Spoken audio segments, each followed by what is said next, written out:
कहीं भी जाता है, काम कर डिस्टर्ब करता है, पैसा लेता है, उसके बाद फिर उसको रोक देता है, फिर दोबारा वहाँ नहीं जाता है। क्यों नहीं जाता है, ये सोचने वाली बात है ना। हम आपको जो व्यक्ति एसपी, डीएम, कलेक्टर, मंत्री, सांसद, मेयर सबको अभद्र गाली देता है, 1000 वीडियो उसका सोशल मीडिया पे, यूट्यूब पे मौजूद है, प्रशासन उस पर कार्रवाई क्यों नहीं कर रही है आगे? क्या कहेंगे बताइए। बहुत ज़्यादा अशोक ठाकुर यहाँ पे डिस्टर्ब किए हुए हैं। हमारे समाज को, छोटे वर्ग लोगों को धमकी दिया जा रहा है बराबर उनसे कि आप मुझे पैसा दें, रंगदारी दें। वारंट है, कई मुकदमा है। जी बिल्कुल है, वारंट है, मुकदमा है, फिर भी वो गिरफ्तार नहीं हो रहा है। वो खुलेआम अभी भी वीडियो बना रहा है। आखिर हमारी जिला प्रशासन इतनी नपुंसक क्यों बनी हुई है? तानाशाही वाली बात है उसका तो। तानाशाही वाली बात है। तो निश्चित रूप से कार्रवाई होनी चाहिए। बिल्कुल होनी चाहिए तो कार्रवाई, लेकिन होती भी दिख रही है आपको? कुछ नहीं दिखाई दे रहा है। कुछ हमको भी उस दिन बोल के चले गए कि भारतवंशी, हम बोले कि भारतवंशी तो हम लोग भी हैं, तो बोले कि नहीं आप लोग बांग्लादेशी हैं, क्योंकि दारू पी के आना अच्छे धनुष लेके कुछ से कुछ बोल के निकल जाना है। ये मेरा है, इस पे हमको इतना टैक्स चाहिए। टैक्स चाहिए जी। कौन बोलता है? वो अशोक ठाकुर खुद आकर के बोलता है कि उसका आदमी आता है? नहीं, उसका आदमी भी आता है, खुद वो भी आता है। पूरी तरह से आप कह रहे हैं कि रंगदारी का मामला है। पूरा रंगदारी का मामला है। आज जाकर हम तो उससे पैसा लिए, क्या चीज़ का पैसा लिया आप? रंगदारी का पैसा लिए। सीमांचल पेट्रोल पंप से पैसा कौन चीज़ का लिया आप? डीएम चौधरी से क्या चीज़ का पैसा लिया? एक व्यक्ति जो पूरे खुशकी बाग एरिया को परेशान करके रख दिया है, सिर्फ पब्लिक को ही नहीं बल्कि प्रशासन के अधिकारियों को, कर्मचारियों को भी खुली चुनौती दे रहा है। हमारे साथ आज बड़ी संख्या में यहाँ खुशकी बाग एरिया के लोग मौजूद हैं जो व्यवसाय करते हैं, अपना अलग अलग धंधा करते हैं। ये लोग बताने के लिए यहाँ मौजूद हैं कि किस तरह की परेशानी है और ये क्या कुछ कहना चाह रहे हैं। अच्छा, आप लोग आइए, बताइए क्या दिक्कत है, क्या परेशानी है इस एरिया में? इस एरिया में जो है अशोक ठाकुर सबको परेशान किया हुआ है और उसके बाद जो है सबसे रंगदारी मांगता है। उसका कहना है कि जो हमको रंगदारी नहीं देगा, अगर उसका ज़मीन है तो हम उस पर चढ़ के, जो उसका साथी है, जो मतलब गरीब गुरबा लोग बोल के बार अपना साथी लोग जो भी उसके साथ अभी रह रहा है, उसको कुछ खिला के या उसको फुसला के यहाँ पे सबके ज़मीन पे जो है कब्जा के लिए भेजता है। तीर धनुष लेके यहाँ पे वो अपना रुआब दिखाता है कि अगर आप लोग यहाँ से नहीं जाइएगा तो हम अपना तीर धनुष चला देंगे। यानी कि रंगदारी वसूलने के लिए गरीबों का इस्तेमाल करता है। वो पूरा इस्तेमाल कर रहा है। वो जहाँ से भी उसको पैसा मिल रहा है वो वहाँ पे हट जाता है। यहाँ से नहीं मिल रहा है तो यहाँ पे वो जो है गरीब गुरबा को फुसला के, बहला के यहाँ पे भेजता है। यानी कि जहाँ उनको रंगदारी मिल गया, वहाँ कोई दिक्कत नहीं है। वहाँ कोई दिक्कत नहीं। अगर जहाँ के लोगों ने मना कर दिया तो उस जमीन में किसी न किसी तरह से विवाद खड़ा कर देता है। खड़ा करता ही है, वो हमेशा से करते आ रहा है, बहुतों जमीन में किया है। इस तरह का जो कांड है, मामला है, कितने लोगों के साथ यहाँ किया होगा अभी तक? अभी तक मैं तो यहाँ पे 2-3 लोगों के साथ हुआ है। उसके बाग में हाँ, रंगदारी भी वसूला है। रंगदारी भी वसूला है। आप लोगों से भी डिमांड किया गया है? हम लोगों से अभी तो कुछ डिमांड नहीं किया गया है, लेकिन उनका कहना है कि यहाँ पर जो है आप लोग गलत कर रहे हैं। ठीक है, ये मेरा ज़मीन है। आदिवासियों को भेजा था? हाँ, आदिवासियों को यहाँ पे भेजा है। तो क्या उन लोगों का जो आदिवासी लोग यहाँ आए, उन लोगों का कहना क्या था? उन लोगों का कहना है कि ये जो है अशोक ठाकुर का ज़मीन है, आप लोग इस ज़मीन को खाली कर दीजिए, यहाँ से चले जाइए। अगर आप लोग यहाँ से नहीं जाइएगा तो हम लोग जो है यहीं पे रहेंगे, आप पर तीर चलाएंगे। ठीक है, अगर आप लोग अशोक ठाकुर को कुछ कीजिएगा तो हम लोग आप लोग को नहीं छोड़ेंगे, कुछ भी कर सकते हैं आप लोग के साथ। अच्छा, कुछ भी कर सकते हैं। अच्छा बताइए, जिस तरह से इन्होंने कहा कि पूरे खुशकी बाग सिटी, बेलोड़ी, इधर आसपास गुलाब बाग जितना एरिया है, सभी जगह वो अपना दहशत फैला के रखा है, बात सही है? हाँ सही है, क्योंकि रामचंद्र बाबू के ज़मीन पर विवाद पैदा करके वहाँ से कुछ रुपया लेकर उस मामला को ख़त्म कर दिए। उसके बाद सीमांचल पेट्रोल पंप पे गए, वहाँ विवाद पैदा किया, वहाँ से रुपया लेकर मामला ख़त्म कर दिए। फिर डीएम चौधरी के मामले में जो विवाद पैदा किया, वहाँ से रुपया मिला और ये मिला का आटा मिला, वहाँ विवाद ख़त्म। इनका उद्देश्य यही है कि रुपया मिलने के बाद विवाद ख़त्म। तो इन चीज़ों को प्रशासन के लोग, अधिकारी लोग नहीं देख रहे हैं क्या? देख रहे हैं। अब क्या समझ के हो सकता है दोनों का मिली भगत हो, जो पैसा मिलता हो आपस में बंटवारा होता हो स्थानीय प्रशासन के द्वारा। लेकिन पब्लिक तो परेशान है। पब्लिक परेशान है। पब्लिक चूँकि गरीब में अपना व्यवसाय करे कि इनसे लड़े। एक गरीब गुरबा को भी बंगाली, उनको लोग बांग्लादेशी बोल देना है, मुस्लिम को बांग्लादेशी बोल देना है। और खुद हमको भी उस दिन बोल के चले गए कि भारतवंशी, हम बोले कि भारतवंशी तो हम लोग भी हैं, तो बोले कि नहीं आप लोग बांग्लादेशी हैं, क्योंकि दारू पी के आना अच्छे धनुष लेके कुछ से कुछ बोल के निकल जाना है। और कभी भी किसी भी मामले में कुछ डायरेक्ट वाला फेस नहीं कर रहा है, किसी भी मामले में नहीं। आपको क्या बोला, बांग्लादेशी है? हाँ, हमको उसका जो आया था लोग संथाल लोग को बोले कि आप बांग्लादेशी हैं। वो बोलता है कि हम भारतवंशी, सारा जमीन मेरा है, तो हम लोग भी जाएंगे कि भारतवंशी हैं। हम लोग कौन आए हैं यहाँ पर पाकिस्तान से? नहीं, पाकिस्तान से तो नहीं आए हैं। तो लेकिन बता दिया आपको, बोला कि बांग्लादेशी हैं आप। तो उसके पास सबूत है कि आप बांग्लादेश? भगवान जाने क्या सबूत है उसके पास। जमीन का पेपर लेकर तो आ ही नहीं रहा है। पूरा पूर्णिया बोलता मेरा है, जिला पदाधिकारी का बोलता कि मेरा ऑफिस है, और जज के बाद डीएम का ऑफिस उसका ऑफिस है। बोलता ही है। तो अभी तो चलाए अपने आलोक न्यूज पे। आप भी चलाए हैं, जिसको बोला हुआ कि जिला पदाधिकारी का मेरा है, जिला जज का मेरा है। तो सब जितना पूर्णिया में जमीन है सब उसी की है। हाँ, बोलता कि हमका पूरा पूर्णिया का बहुत दूर दूर तक मेरा ज़मीन है, हम जमींदार हैं। और समस्या यह है कि उनके पिताजी उस ज़मीन को खोज नहीं किए। उनके जो खानदान के लोग हैं वो अभी ज़मीन नहीं खोज रहे हैं, या अकेले ज़मीन खोज रहे हैं पूरा पूर्णिया का। ऐसे में प्रशासन का जो रवैया होना चाहिए वो क्या लग रहा है कि पब्लिक को राहत दिलाने गलत वाला है, कोई राहत वाला काम नहीं हो रहा है। वो जमीन पे चढ़ जाते हैं कहीं भी, और प्रशासन की तरफ से उल्टा उन्हीं की तरफ फेवर किया जा रहा है। आज उनको पेपर लेके आने की बात थी, वो यहाँ जिला पर जज की तरफ बोल रहे हैं कि शनिवार को पेपर देंगे। क्यों भाई, जब आपके पास पेपर है, सोमवार को सीओ को पेपर दिखाने की बात थी, आप वहाँ पेपर लेके नहीं गए, ठीक है कोई बात नहीं है। बुध को पेपर लेके आने के बाद था। ये पूरी तरह से आप कह रहे हैं कि रंगदारी का मामला है। पूरा रंगदारी का मामला है। आज जाकर हम तो उससे पैसा लिए, क्या चीज़ का पैसा लिया आप? रंगदारी का पैसा लिए। सीमांचल पेट्रोल पंप से पैसा कौन चीज़ का लिया आप? टीएम चौधरी से क्या चीज़ का पैसा लिया? आपके पास सबूत है कि पैसा लिया है वो? अरे खुलेआम पूरा पब्लिक जान रहा है। रामचंद्र बाबू कुछ गवाही देंगे, उसके बाद आप जाकर प्रकाश से पूछिए कि उससे पैसा लिया गया है। अच्छा, पहले तो डिस्टर्ब उन लोगों को किया था, हाँ, बाद में क्लीन चिट दे दिया। हाँ, क्लीन चिट दे दिया। तो आपका कहना ये है कि डिस्टर्ब किया, बाद में क्लीन चिट दे दिया, तो आखिर इसका आधार क्या बनता है? हाँ, कोई कुछ आधार नहीं है। अगर आधार आता तो पेपर लेके आता। आधार ये है कि आपके मुताबिक कि पैसा लेके छोड़ दिया। बस इनका कोई अगर आधार रहता, अगर मेरा जमीन है तो पेपर लेके आते। अगर मेरे पास पेपर है, हम सोमवार को सीओ को दिखाते हैं, न कि बुध का टाइम लेते हैं। बुध को फिर बोलते हैं कि शनिवार को हमारे हैं। चलिए, अच्छा, जिस तरह से सारे लोग कह रहे हैं, आप भी पीड़ित हैं क्या? जी सर। आप कैसे पीड़ित हो गए? यहाँ पे यानी कि दुकान वगैरह लगता है, सब पे रंगबाजी मांगा जाता है। बोलता है कि ये मेरा है, इस पे हमको इतना टैक्स चाहिए। टैक्स चाहिए? जी। कौन बोलता है? वो अशोक ठाकुर खुद? अशोक ठाकुर खुद आकर के बोलता है कि उसका आदमी आता है? नहीं, उसका आदमी भी आता है, खुद वो भी आता है। तो बगल में प्रशासन का थाना है, सब मिली भगत है, कोई नहीं सुनता है? कोई नहीं सुनता है। तो कितना बार आप रंगदारी दी है उनको? अभी तक दिए नहीं है सर, लेकिन दुकान हटा दिया जाता है। दुकान हटा देता है? जी। उसका इरादा क्या है कि रंगदारी दो तो काम करो? जी। तो क्या पूरी तरह से इधर आतंक फैला के रखा है? आतंक फैला के रखा है। कोई इलाज आप लोगों को इसका सूझ रहा है? जब प्रशासन बता रहे हैं प्रशासन में मिला हुआ है, तो कैसे होगा इसका इलाज? अब तो पूरा समाज एक होकर के उसका विरोध होगा। विरोध हो ही रहा है। क्या समाज के अंदर में जो है, जो माहौल है, वो उग्र होता हुआ दिख रहा है आपको? जी। लोगों में गुस्सा व्याप्त है? जी जी जी। अच्छा, सही लोगों को डिस्टर्ब कर रहा है सही लोग पैसे के लिए? जी। क्या नाम है आपका? मेरा विपिन सिंह। क्या कहेंगे, बताइए। बहुत ज़्यादा अशोक ठाकुर यहाँ पे डिस्टर्ब किए हुए हैं।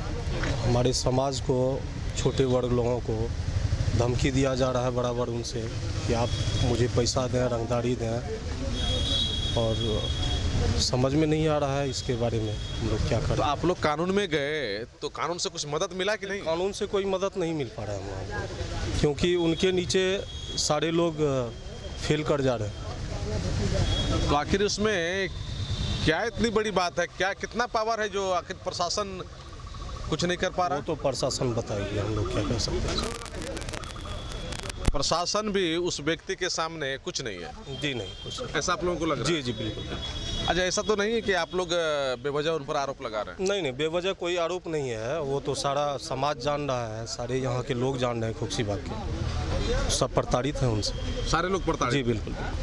अगर प्रशासन वैसे व्यक्ति पर कार्रवाई नहीं करता है तो उनका जो मनोबल है वो बढ़ता चला जाएगा और लोग परेशान होंगे। जी जी बिल्कुल बिल्कुल। आपको ऐसा लग रहा है? जी जी बिल्कुल। क्या आप लोग यहाँ खड़े हैं, बताइए, आप लोग जानते हैं अशोक ठाकुर को?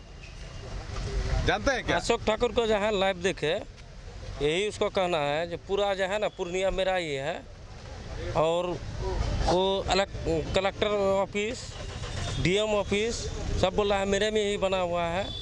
हाँ, और इस चीज़ का जो है बहुत दिन से वो दहशत कर रहा है, और यहाँ तीर धनुष लेकर के ही वो घूम रहा है। अच्छा, किसी की भी जमीन पे चढ़ जाता है? किसी के भी ज़मीन पे चढ़ जाता है। वो जो है ना कुछ भी कर सकता है। वो पैसे के जो है ना, जहाँ उसको पैसे मिलेगा वहीं वो चलना चाहेगा। तो इसमें क्या लग रहा है कि सिर्फ अशोक ठाकुर दोषी है या फिर कुछ ऐसे लोग भी हैं जो अशोक ठाकुर के पीछे लगे हुए हैं? है ना, अशोक ठाकुर पूरा जो है ना, पूरा इसी का यही मतलब जो उसको सिंडिकेट है। वो सब लोगों को बढ़िया ज़मीन को देख के, हाँ जी, और वो आदिवासी लेकर के वो कहीं भी चलवा देता है। आदिवासी को बरगलाता है जी, उसका इस्तेमाल करता है। जी जी, यही आप लोगों का कहना जी है? जी जी। क्या आदिवासियों का इस्तेमाल करता है? अरे बताइए कुछ, क्या आपको लगता हाँ है कि सही इस्तेमाल- बात, हाँ सही बात है, सही यही बात बात है। यही बात है कि इस्तेमाल तो क्या क्या उनके खिलाफ समाज में किसी तरह का भय है या गुस्सा है, किस तरह का माहौल है? बिल्कुल भय है उसके अनुसार से तो भय जरूर है। भय है, बिल्कुल। लोगों को ये डर लगता है कि पता नहीं किस समय किसकी जमीन पे चढ़ जाएगा। हाँ बिल्कुल यही बात है, और वो तानाशाही वाली बात है उसका तो। तानाशाही वाली बात है। तानाशाही। तो निश्चित रूप में कार्रवाई होनी चाहिए। बिल्कुल होनी चाहिए तो। कार्रवाई लेकिन होती भी दिख रही है आपको? कुछ नहीं दिखाई दे रहा है तो अभी तो। ऐसा है कि प्रशासन को आवेदन नहीं गया है या फिर प्रशासन को जानकारी नहीं है? प्रशासन को सारी बात जानकारी है, फिर भी जो है मौन है। प्रशासन मौन है, मौन है। यानी कि जो अपराध कर रहा है उसका अपराध बढ़ता जा रहा है, प्रशासन मौन है। अगर ये बात सही है तो कहीं ना कहीं लग रहा है कि प्रशासन का सपोर्ट है। सपोर्ट है, बिल्कुल सपोर्ट है, इससे तो लग रहा है कि सपोर्ट ही है। चलिए और एक व्यक्ति है, उनसे हम बात कर लेते हैं। बताइए क्या कहना चाह रहे हैं, आपके साथ कभी घटना घटी है क्या? घटना तो पूरे पूर्णिया के साथ घट रही है। 1000 वीडियो उसका यूट्यूब पर है जिसमें वो एक तरफ से सबको गाली दे रहा है और सब पूरा पूर्णिया को। इसमें छुपने छुपाने या बोलने वाली कोई बात ही नहीं है। यूट्यूब पर उसका 1000 वीडियो डाला हुआ है जिसमें वो अपने आप को पूर्णिया का मालिक बताता है और पूरा पूर्णिया को ज़मीन अपना बताता है। और कोई ऐसा व्यक्ति तो नहीं है प्रशासन से लेकर सीएम से लेकर के एसपी डीएम से लेकर जिनको वो गलत नहीं कहता है। अपने जो सारा चीज़ मीडिया यूट्यूब पर है, सोशल मीडिया पर। पीछे उसका इरादा क्या है, क्या इरादा है उसका, क्या महसूस हो रहा है? पैसा का एक्सट्रैक्शन और क्या, जहाँ भी है कहीं भी जाता है काम कर डिस्टर्ब करता है, पैसा लेता है, उसके बाद फिर उसको रोक देता है, फिर दोबारा वहाँ नहीं जाता है। क्यों नहीं जाता है, ये सोचने वाली बात है ना। हम आपको डिस्टर्ब किए, ये मेरा ज़मीन है, फिर कुछ दिन के बाद आप अपना काम कर रहे हैं, सारा चीज़ आपका ओके हो जाता है। क्या हो जाता है ऐसा कुछ क्या हो जाता है? यानी कि डिस्टर्ब किया, बात बन गई तो फिर उस ज़मीन पे छोड़ दिया जाना और अपना काम करिए। अगर बात नहीं बनी तो डिस्टर्ब करते रहता है। ये उसका एक दिन का कारोबार है या वही ये धंधा ही तो है? हम 4-5 साल से देख रहे चीज़ हो रहा है। अभी तक कोई कार्रवाई उस पर नहीं हुई है। अब कार्रवाई का क्या कहा जाए, वो एक तरफ से किसी, हम तो कह रहे प्रशासन से लेकर के सीएम से लेकर के मेयर, सांसद, विधायक किसी को नहीं बख्शता है। तो प्रशासन इसमें क्या कार्रवाई कर रहा है, खुद तो प्रशासन को खुद सोचना चाहिए। और वो ऐसा नहीं है कि किसी को प्राइवेट बोलता है, वो तो पब्लिकली सोशल मीडिया में सारा चीज़ है, सारा कंटेंट है उनका। 1000 वीडियो डाला हुआ है। आपको भी कभी धमकी दिया या डिस्टर्ब किया? एक बार आया था हमारे प्लॉट पर भी, दोबारा नहीं आया।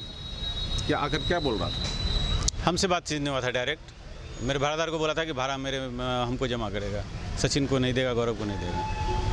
आपके भाड़ादार को बोला, उसके बाद दोबारा नहीं आया? दोबारा नहीं आया, लेकिन आके एक बार डिस्टर्ब कर दिया। शिकायत किए थे पुलिस में क्या?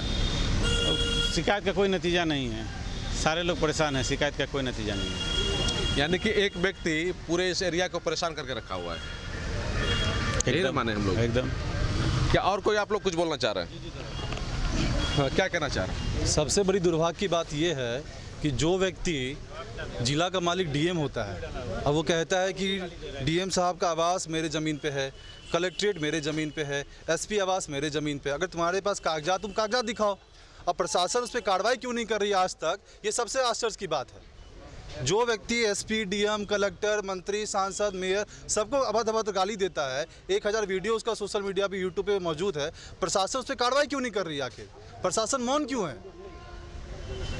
तो आप लोग चाह रहे हैं कि प्रशासन कार्रवाई करे, प्रशासन उस व्यक्ति को। और जब जिस तरह से आपने कहा कि प्रशासन मौन है, बिल्कुल मौन है। मौन का क्या मतलब हुआ? मौन का मतलब यही है ना कि जो व्यक्ति खुलेआम, आखिर मैंने बोला ना, जिला का मालिक कौन? डीएम साहब होते हैं, मेयर होते हैं, सांसद है, विधायक है, एसपी है, सब लोग है, पूरा प्रशासन का टीम है। वो व्यक्ति बोलता है कि जिला ये जो आवास है डीएम साहब का, वो उसके ज़मीन पे है, कलेक्ट्रेट उसके ज़मीन पे है।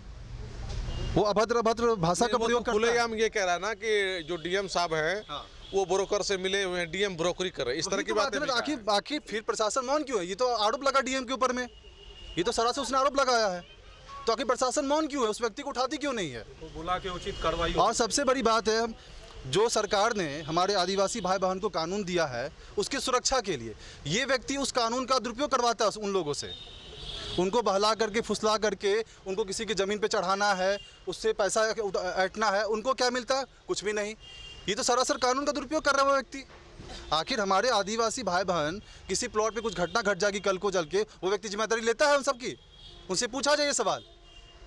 आखिर उन लोगों को, आखिर ये ज़मीन था, यहाँ पे आप पूरा कैमरा उठा के कहाँ पे आदिवासी भाई बहन का कहाँ पे घर है, कहाँ पे झुग्गी झोपड़ी है? कहीं भी नहीं है। आखिर इस ज़मीन पे आदिवासी लोग कहाँ से आ गए? अगर है तो वो कागजात दिखाए, नहीं तो फिर इसका ये कानून का दुरुपयोग कर रहा है, उसके तहत कि जिला प्रशासन से उन कार्रवाई भोले भाले आदिवासियों के बिल्कुल, पीछे जो व्यक्ति है बिल्कुल। उसकी जांच कर कार्रवाई होनी चाहिए। बिल्कुल जांच होनी चाहिए, तह तक इसकी जांच होनी चाहिए। और मैं अनुरोध करता हूं जिला प्रशासन से कि मनोज ठाकुर को अविलंब बुला करके उससे पूछताछ की जाए, उसके ऊपर सख्त से सख्त कार्रवाई की जाए। अशोक ठाकुर के बारे में आप कह रहे हैं? जी, अशोक ठाकुर, उस पर कार्रवाई जी बिल्कुल कार्रवाई की जांच जाए। होनी चाहिए। जांच बिल्कुल होनी चाहिए, कार्रवाई होनी चाहिए, कार्रवाई होनी चाहिए। लेकिन कुछ लोगों ने तो ये भी बताया कि उन पर वारंट है, कई मुकदमा है। जी फिर भी बिल्कुल कार्रवाई है, नहीं हो रही वारंट है, मुकदमा है, फिर भी वो गिरफ्तार नहीं हो रहा है, वो खुलेआम अभी भी वीडियो बना रहा है। आखिर हमारी जिला प्रशासन इतनी नपुंसक क्यों बनी हुई है? मैं अनुरोध है जिला प्रशासन से, अगर कार्रवाई नहीं होती है तो जो सामाजिक माहौल है जी वो क्या लग रहा है कि बिगड़ता हुआ दिख रहा है? बिल्कुल बिगड़ ही रहा है ना। आखिर हमारे आदिवासी भाई बहन को वो बरगरा करके, उसको झूठ फूस बोल करके उसका वो उपयोग कर रहा है, दुरुपयोग कर रहा है उसका वो। चलिए, क्या नाम है आपका? भानु। ये देख रहे हैं खुशकीबाग और आसपास के जो भी लोग हैं, तमाम लोगों के बीच में जो माहौल है, किस तरह का माहौल बना हुआ है। इन लोगों का साफ तौर पे कहना है कि एक व्यक्ति इस पूरे इलाके को परेशान करके रखा है और अब ये माहौल इतना बिगड़ गया है कि लोगों में आक्रोश आ रहा है। बहुत लोग भयभीत हैं, बहुत लोगों में आक्रोश आ रहा है। माहौल किसी भी समय बदल सकता है, हो सकता है कि माहौल और ज़्यादा उग्र हो जाए। लेकिन इससे पहले प्रशासन को वैसे व्यक्तियों पर कार्रवाई करनी चाहिए। अगर कार्रवाई नहीं की जाती है, माहौल और बिगड़ता है तो निश्चित रूपेण सामाजिक जो माहौल है वो उग्र हो जाएगा। विवाद किस स्तर तक जा सकता है ये कहना मुमकिन नहीं है। लेकिन इन लोगों ने खासतौर से ये भी कहा कि उस व्यक्ति पर वारंट है, कई मुकदमा दर्ज है, फिर भी रंगदारी वसूल रहा है। प्रशासन की नज़र में सारी बातें हैं तो फिर कार्रवाई क्यों नहीं हो रही है? कोशियालों के लिए सुमित के साथ मैं Sanjay Kumar. Aryabhatta institute of technical education. अब आप बताइए, आप आईटी क्यों कर रहे हैं? आईटी सेक्टर में गवर्नमेंटल एवं प्राइवेट प्लेसमेंट बहुत है। अभी आईटी की क्रांति है, सो मुझे तो यही करना था। तो यहाँ आर्यभट्ट में होगा मौलाना मजरूल हक अरेबियन एवं फॉर्च्यून यूनिवर्सिटी पटना से मान्यता प्राप्त जिले का एकमात्र पैरामेडिकल आईटी एवं मैनेजमेंट इंस्टीट्यूट है। क्यों ना मैं इसे ही चूज करूं? आर्यभट्ट यानी कि सही फैसला। थैंक्स टू आर्यभट्ट इंस्टीट्यूट जिसने मुझे दिया कॉन्फिडेंस एवं आगे बढ़ने का हौसला। पारा मेडिकल कोर्स करें, नौकरी तुरंत पाएं। Contact number 7739023553। Campus office Kaptanpara near Durga Mandir Purnia. TVS का नया शोरूम अब पॉलिटेक्निक चौक पर, गर्ग यूबी टीवीएस पूर्णिया। 35 वर्षों से लगातार आपकी सेवा में। नए ब्रांच के साथ प्रत्येक टीवीएस की खरीदारी पर पाएं एक निश्चित उपहार। अगर आप टीवीएस गाड़ी के शौकीन हैं और गाड़ी खरीदने के लिए पूरे पैसे नहीं हैं, तो कोई बात नहीं, मात्र 4,999 रुपए में डाउन पेमेंट पे ले जाएं टीवीएस की 2 व्हीलर गाड़ी। फाइनेंस की भी सुविधा हमारे यहाँ उपलब्ध है। तो अधिक जानकारी के लिए संपर्क करें Garg UB TVS near Indian petrol pump, polytechnic Chowk, Purnia. Contact number 9031780331। Second number 9472069792।